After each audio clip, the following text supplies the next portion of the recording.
Hello guys, Jack here and welcome to the Ultimate Tryhard guide for Battlefield 1. I did one of these for BF4 and it proved to be very popular, and I've had a lot of comments on YouTube and people on Twitter asking me to do one for BF1. So here we go. Before we get stuck in, keep in mind that this applies to the PC version of the game, although some of these settings can be copied and mimicked for console. Right then, let's go to options and see what we're working with here. As for controls, I use 20% on my soldier mouse sensitivity. It's a bit faster than what I used in BF3 and BF4 when I used 12%, but in BF1, I feel like the gameplay is a lot faster, so I've increased my sensitivity to counteract that to 20%, and just for reference, I use 400 DPI on my mouse, which is a Razer Death Adachroma Optical Edition. One other note that I'd make on sensitivity before we move on, it is really a preference thing, and for me in the past I've always used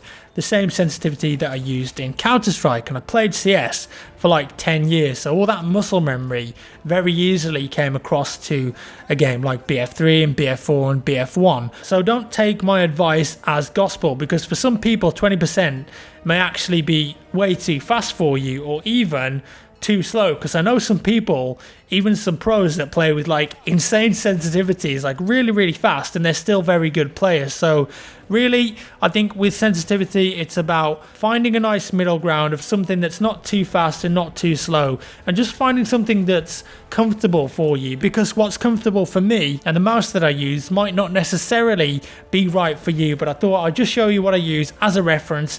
20%, 400 DPI, that's what I'm rocking with at the moment, and I'm finding it quite useful for assault play, especially on the urban based maps like Amiens and Suez. But also it's not too fast for longer range shooting and sniping, so you know, that works out pretty well for me.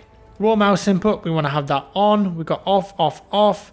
They're all default. Soldier zoom sensitivity is at 100%. Sprint, that's kind of like a preference, so have whatever you want. Double tap for sprint off. Weapon zoom click, I like to click when I zoom in and then unclick to zoom out, although some people prefer to hold their mouse. That's just a preference, and again, a preference for steady scope. Control schemes, nothing in there. In advanced, we want to leave everything at default, although you can tweak around with these if you want. But the most important thing is down at the bottom here, which is uniform soldier aiming, and you want to turn that to on. By default it's off.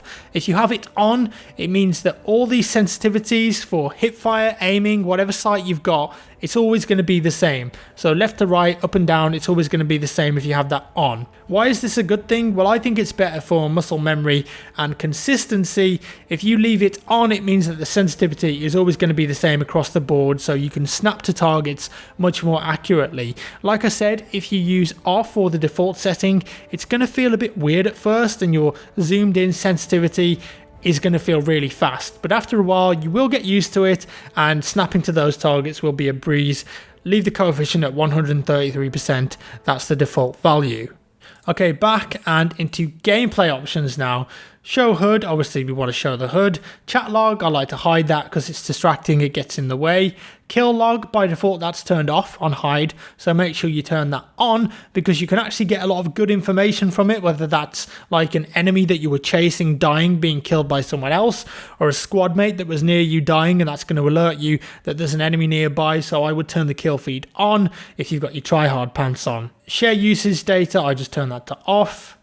As for hit indicators, you want that at 100%. I use white for my hit color, red for my headshot color, and green for my kill color. And I find it very useful to kind of differentiate between a normal hit and a headshot hit. By default, that's white, so I would change that to red or something different if I were you.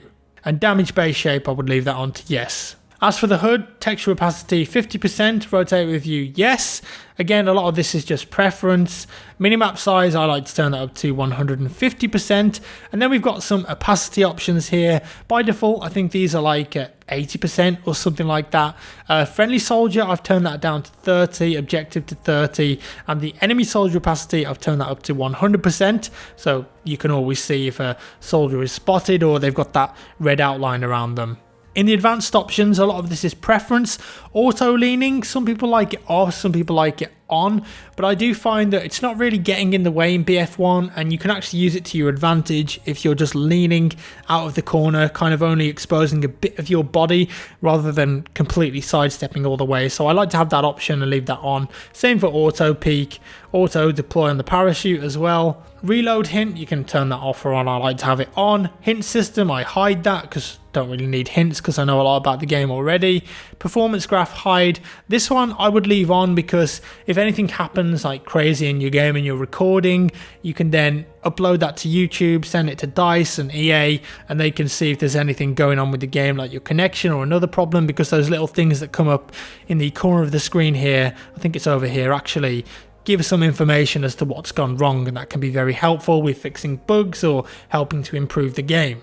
And we go back now into the audio options, master volume 100%, music, I turn that completely off, output configuration stereo, sound preset headphones, because I'm using headphones. You can have all the Dolby stuff if you want, but I think that's more for like console in a cinema theatre room. Voice language, English, my team speaks my language. Now I like to turn this on, by default it's off. If you want immersion, I would leave it off because then the Ottoman soldiers will speak Turkish, the German soldiers will speak German, English and American soldiers will speak English but in their accents. If you leave it on, you'll tend to always have whatever you've set here, so that's English, so that means that you're going to get an American voiceover. I think it's an American voiceover for whatever team you're playing as.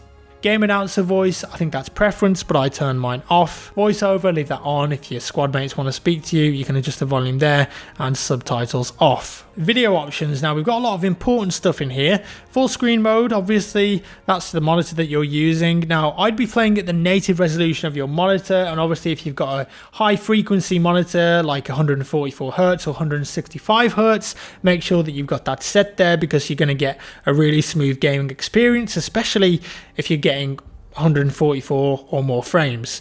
Brightness, by default it's 50%. I wouldn't put this all the way to 100 because it looks really washed out. 50 is the default, like I said, but I would go around with somewhere kind of in the middle, which means that those darker areas are going to be a bit brighter and you might be able to spot enemies a bit easier. Vertical sync, turn that off. Field of view, I like to play with horizontal 90, and the same for the field of view in third person for vehicles. So if you're in a tank, you can spot a lot of people that are around you, maybe like an assault player that's creeping up on you with dynamite or an AT grenade. You might not have spotted them if that was at a lower value. ADS field of view is a bit more complicated, but essentially it works like this. The default field of view in the game is around 55, and most players will change this to anywhere between 80 to 110. If you leave ADS field of view off, when you aim down the sights, the game will massively zoom in because it's not taking into account your new field of view and is instead using the default of 55, which looks very zoomed in. If you turn this to on, then it takes into account your new FOV setting when you aim. Some people may like having it zoomed in like that, but it really makes the game quite jarring in my opinion, and if you're used to playing BF4, you'll want to have this set to on to make it feel a bit more normal and natural. Motion blur, turn that all the way off. Weapon depth of field off. If you have it on, it creates that horrible blurry effect when you aim down the sight. And colorblind mode, obviously that's if you're colorblind. Some people who aren't colorblind actually like to turn it on because they like the different colors, but I leave it off. In advanced settings, DX12 enabled, I turn that off even though I've got DX12 graphics cards. There's been a lot of tests recently that's shown in like 99% of cases, DX11 will give you better performance. Resolution scale, 100%. UI scale factor 50%, GPU memory restriction, by default that's on, and I think if you turn it off on some graphics cards you're going to actually get a more consistent or better frame rates.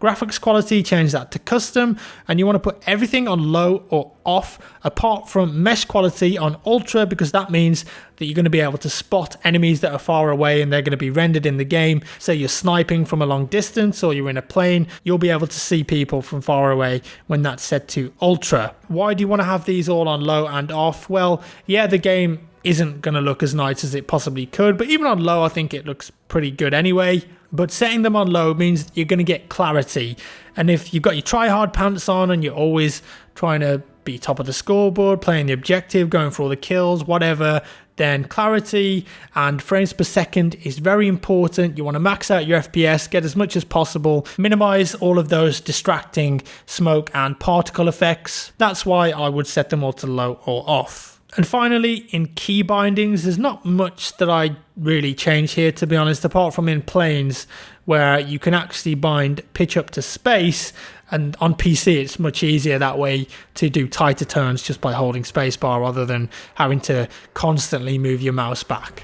And I think that's about all you need to know really for setup in BF1. And once again, this is primarily for the PC version of the game, but some of those settings you can use on console, but they might feel a bit weird with a controller, but I don't know that because I don't really play BF1 on console at all. If you enjoyed the video, give me a thumbs up. If you found it useful, that would be amazing. Hit that like button. If you didn't, a thumbs down. Cheers again for watching, guys, and I'll see you in the next one.